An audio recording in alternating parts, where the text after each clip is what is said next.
అక్క ఇక్కడ లేదక్క. కాళ్ళొప్పి పెట్టుకొని ఎందుకు లేచినావక్క? తల్లిమేం వద్దులే చిట్టి. ఊరికే కొంచెం వాళ్ళ మర్దన చెయ్యి. అప్పటికీ తగ్గకపోతే అప్పుడు ఆలోచిద్దాం. ఆ, సరే పద. ఆ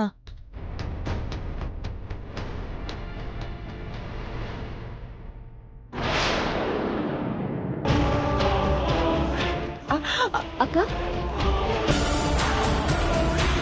అరే నా స్కెచ్ ఎక్కడిదక్క? ఆ, ఆ, నీకు గిఫ్ట్ ఇద్దామని నేనే గీయించాను. థ్యాంక్ యూ అక్క. వస్తుంది. కానీ నన్ను చూడకుండా, నేను ఎదురుకుండా లేకుండా, నేను ఎట్లుంటున్నా కూడా తెలియకుండా ఇంత జబర్దస్తిగా ఎట్లా గీసిందక్క?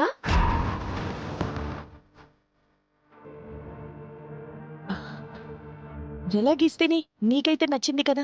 ఆ, నచ్చిందక్క. వస్తుంది.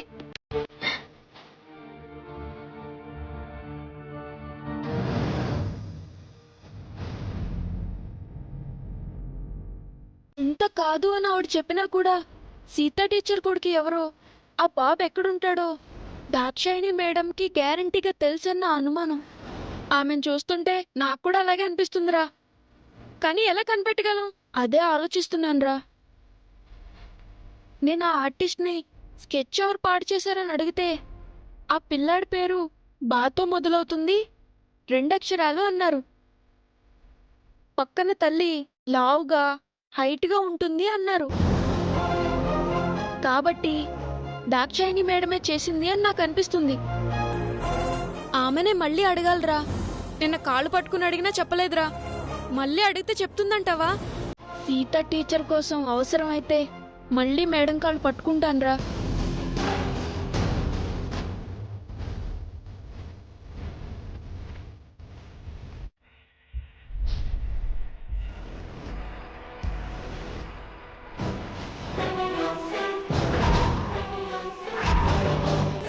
లేవండ్రా.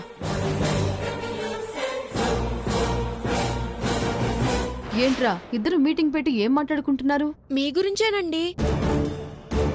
నా గురించా? ఏంటది? మీరు నాకు సహాయం చేయాలండి. ఏ విషయంలో? సీత టీచర్ విషయంలో. ఆ మీ సీత టీచర్కి నేనేం సాయం చేయగలను? ఏదైనా కావాలన్నా చేయడానికి మా బావగారున్నారు, మరుదులున్నారు. ఇది మాత్రం మీరే చేయగలరండి.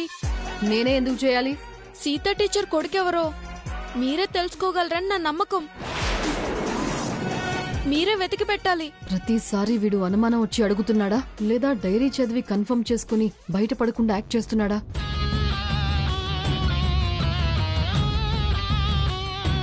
మా అక్క కొడుకెవరో తెలీదని మొన్నే చెప్పాను కదా నీకు. పదే పదే ఎందుకు అడుగుతున్నావు? మీరైతే గ్యారంటీగా వెతికి పెట్టగలరని నేను అడుగుతున్నాను.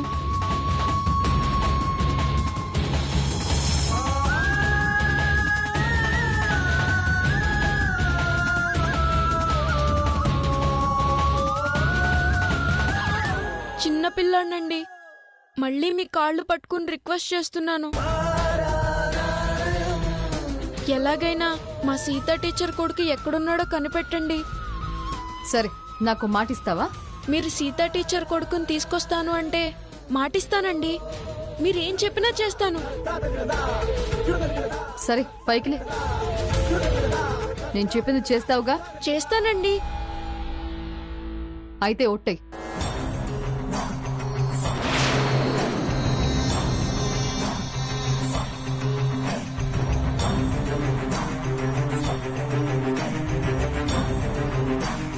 ఒట్టండి.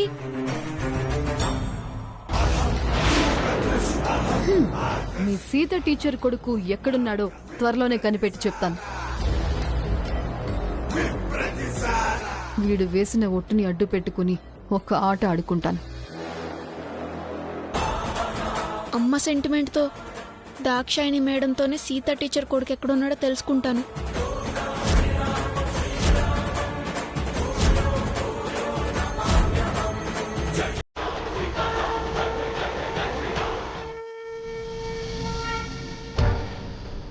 ఏమండి, టీ తీసుకోండి.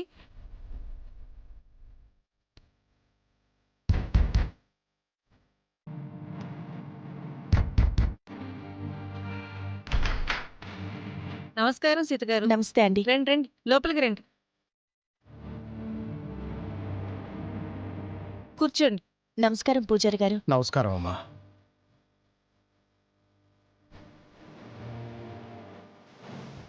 ఇప్పుడెలా ఉంది పూజారి గారు? బానే ఉందమ్మా. కొంచెం కోలుకున్నాను. ఆ రోజు మీరు చెప్పిన ఆనవాళ్ల ప్రకారం ఆర్టిస్ట్ ఒక స్కెచ్ వేశారండి. అది చూసి మీరు చెప్పిన ఆవిడో కాదో చెప్పండి.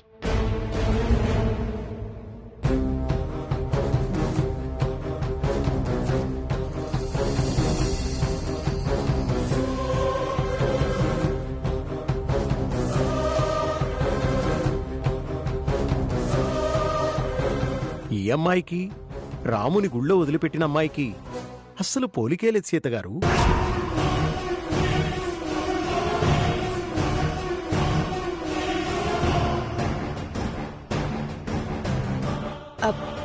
ఒకసారి బాగా చూసి చెప్పండి. ఆవిడ్ని నేను ఎంతమందిలో ఉన్నా గుర్తుపట్టగలను తల్లి. నేను చెప్పిన పోలికలు వేరు, అతను వేసింది వేరు. అసలు సంబంధమే లేదు. అసలు ఈ అమ్మాయి మొహం ఎలా వచ్చిందండి? అదే నాకు తెలియడం లేదు పూజారి గారు. ఈ స్కెచ్లో ఉన్నది నా మూడో తోడికోడలు. నా ఇంటి మనిషికి రాము తల్లికి సంబంధం ఏంటనేదే నా సందేహం. ఎక్కడో ఏదో లింక్ ఉందన్న అనుమానం నన్ను తొలుస్తుంది. మీరు కొంచెం శ్రమ అనుకోకుండా నాతో పాటు మా ఇంటికొచ్చి మీరు చూసిన ఆడ మనిషి మా ఇంట్లో ఉందో లేదో చెప్పాలి. వెళ్ళిరండి. అలాగే సీతగారు, వెళ్దాం పదండి. అలాగేనండి. పదండి పూజారి గారు. వస్తానండి. మంచిదమ్మా. రండి.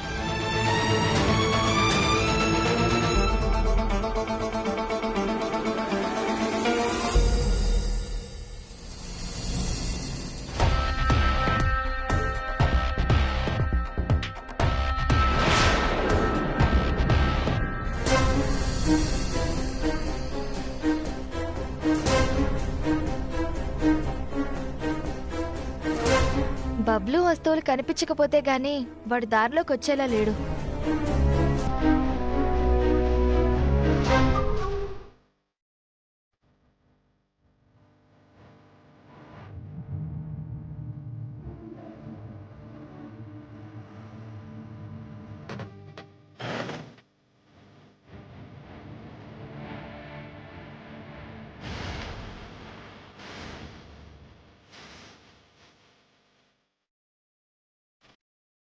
అమ్మా అమ్మా, ఏంటి బబ్లు?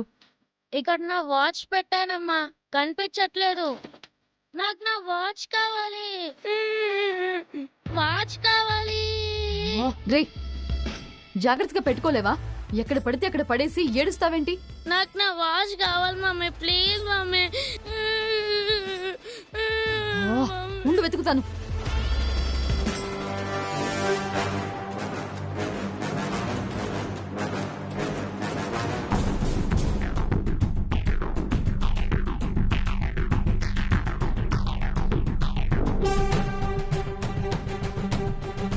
దాక్షాయిని, దేనికోసం వెతుకుతున్నావు?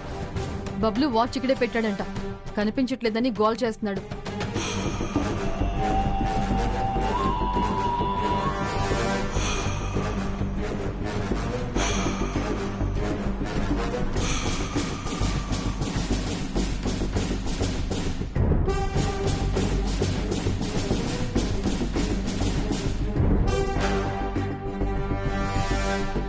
బబ్లు, ఇదిగో ఇక్కడే ఉందిగా.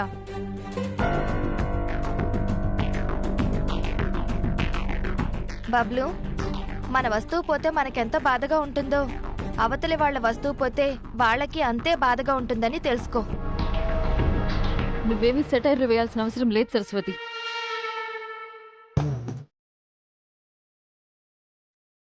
రండి పూజారి గారు.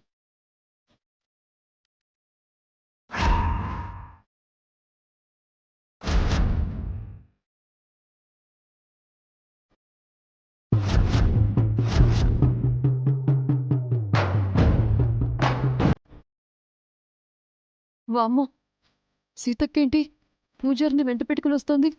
వీడి గనక నన్ను చూశాడంటే ఇక నా పని అంతే. బబ్లు పద.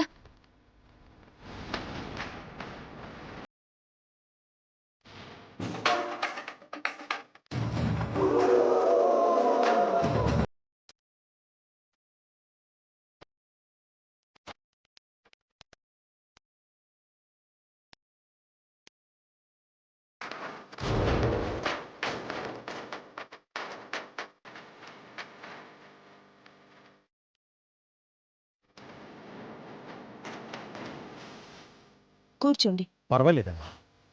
దాక్షాయిని, అమ్మో, అక్కేమో పిలుస్తోంది. ఈ పూజారి కంట పడకుండా నేను ఎలా తప్పించుకోవాలి? సరస్వతి, చిట్టి, దాక్షాయిని. నమస్కారం పూజారి గారు. నమస్కారం బాబు. ఆరోగ్యం ఎలా ఉంది? కుదుట పడింది బాబు.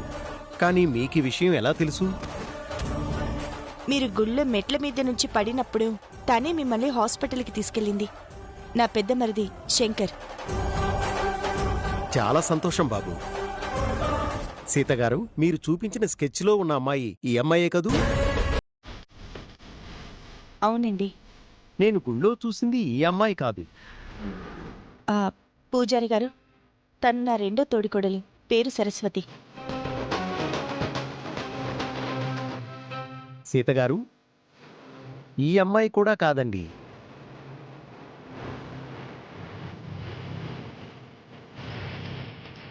ఆ, నా పెద్ద తోడికోడలు దాక్షాయిని ఉంది. తనని పిలుస్తానుండండి. దాక్షాయిని, దాక్షాయిని. సీతక్క పిలుస్తున్నప్పుడల్లా యముడు పాశం పట్టుకుని పిలుస్తున్నట్టు అనిపిస్తోంది.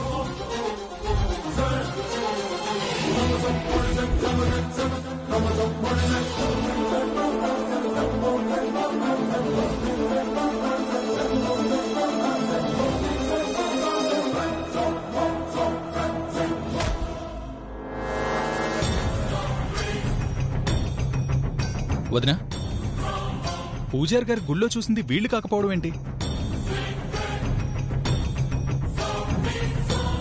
అసలేం జరిగింది వదినా? మనం రాము తల్లి కోసం వెతుకుతున్నాం కదా శంకర్. అవును. 7 ఏళ్ల క్రితం వాణ్ణి గుళ్ళో వదిలి వెళ్తున్న ఒక ఆడ మనిషిని పూజారి గారు చూశారు.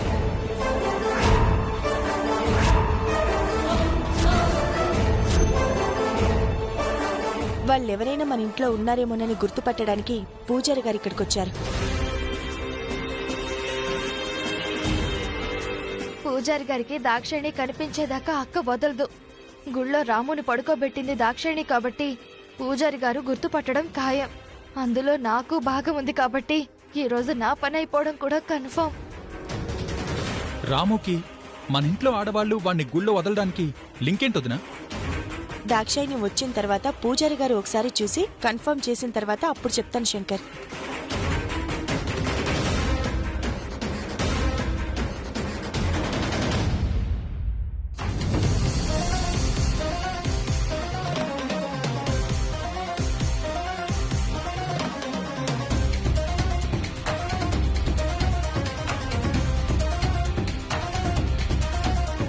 మమ్మీ, హ? ఏంటి మమ్మీ ఈ టైంలో మేకప్ వేసుకున్నావు? ఈ ఫేషియల్ వేసుకున్నా అక్క బలవంతంగా కడిగించేస్తుంది. అయినా దొరకకూడదు అంటే బబ్లుని అడ్డం పెట్టుకుని తప్పించుకోవాలి. ఎలా? ఏంటి మమ్మీ మాట్లాడావు? బబ్లు, నువ్వుండు.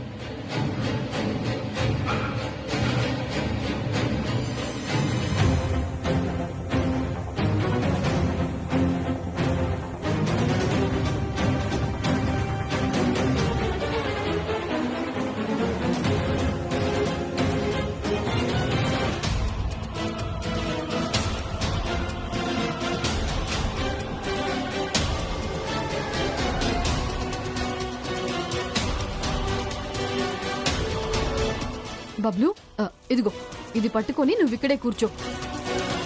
నేను మొహం కడుక్కొని లోపలికి వచ్చినప్పుడు దీంట్లో ఉన్న వాటర్ పూజారి గారి కళ్ళల్లోకి కొట్టాలి, సరేనా? Okay mummy. జాగ్రత్త. కూర్చో కూర్చో, ఇక్కడే కూర్చో, సరేనా? నువ్వెళ్ళి దాక్షాయిని తొందరగా తీసుకురా.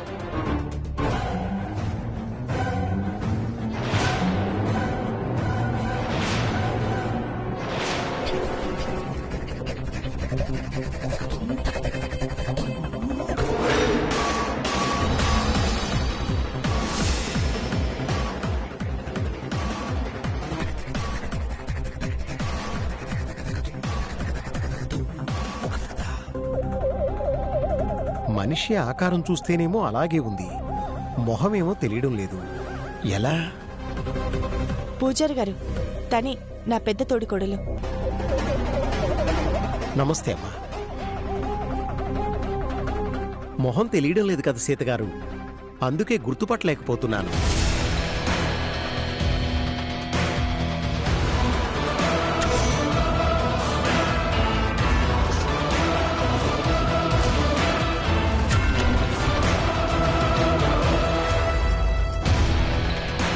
పూజారి దాక్షాయణిని గుర్తించి చేసిన పాపంలో నాకు భాగం ఉందని నా భాగవతం బయటపడే బదులు నాకు నేనుగానే సీతక్క కాళ్ళ మీద పడిపోయి జరిగిన దానికి క్షమాపణ అడిగితే మంచిది.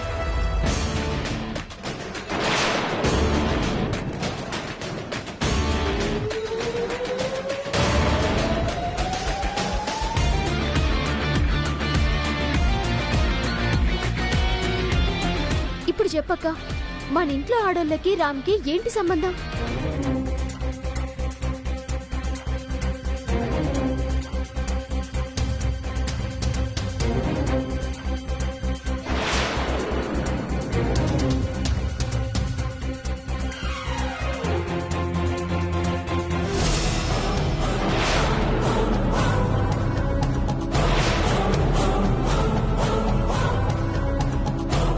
స్కెచ్ చూసారుగా?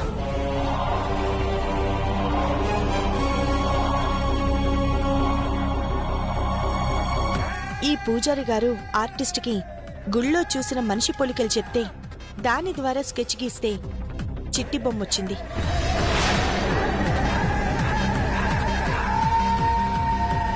పూజారి గారికి ఈ బొమ్మ చూపిస్తే చిట్టి కాదు అని అన్నారు.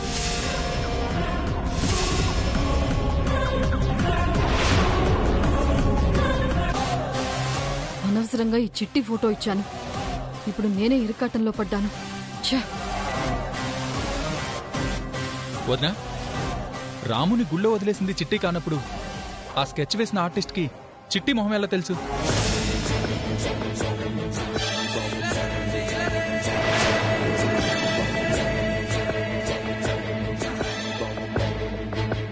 ఇంత కరెక్ట్గా బొమ్మెలా గీశాడు?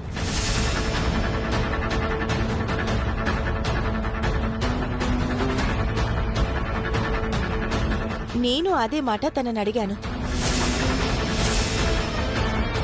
పూజారి గారు చెప్పిన పోలికల ప్రకారం గీస్తేనే ఇలా వచ్చింది అంటున్నాడు.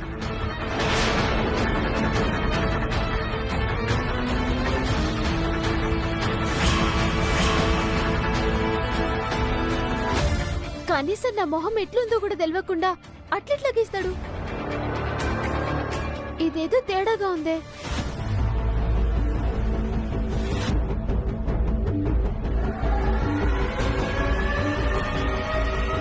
తెలుసో తెలియకుండానో రాముని గుళ్ళో పడుకోబెట్టడానికి ఆర్టిస్ట్ స్కెచ్కి చిట్టి బొమ్మకి ఏదో లింక్ ఉంది.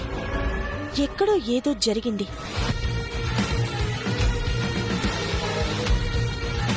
ఒక్కొక్కరు సిఐడి ఆఫీసర్లలాగా డౌట్ రైజ్ చేస్తున్నారు. ఈ దారుణం చేసింది మనమేనని వాళ్ళు బయట పెట్టి చితక బాధించుకునే బదులు నేనే నిజం చెప్పేస్తాను. చంపేస్తాను సరస్వతి, పిచ్చి వేషాలు వేస్తే. నిన్ను కాదు, నేను చెప్పినట్టు నీ కడుపులోని బిడ్డని. సైలెంట్గా ఉండు. ఏంటి దాక్షాయిని మీ ఇద్దరు గుసగుసలు? గుసగుసలేం లేదక్క, దీని గురించే మాట్లాడుకుంటున్నా.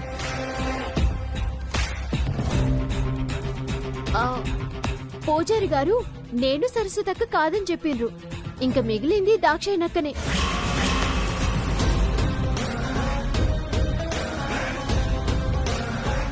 ఆ మొహం కూడా క్లియర్ గా చూసి తను కాదు చెప్పేస్తే ఒక పని అయిపోతుంది.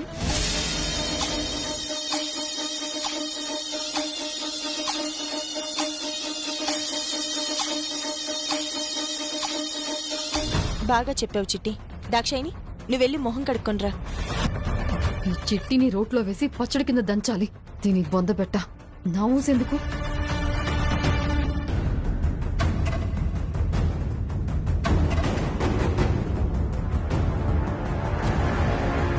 దాక్షాయిని నువ్వు మొహం కొడుక్కుని వస్తే దొంగలు మనమేనని బయట పడిపోతుంది. ఎందుకొచ్చింది? నేనే బయట పెట్టేస్తాను. నీ పీక మీద కాలేసి తొక్కుతా. సైలెంట్ గా ఉండమన్నానా? నీకే చెప్పేది, వెళ్ళి ఫేస్ వాష్ చేసుకొనిరా.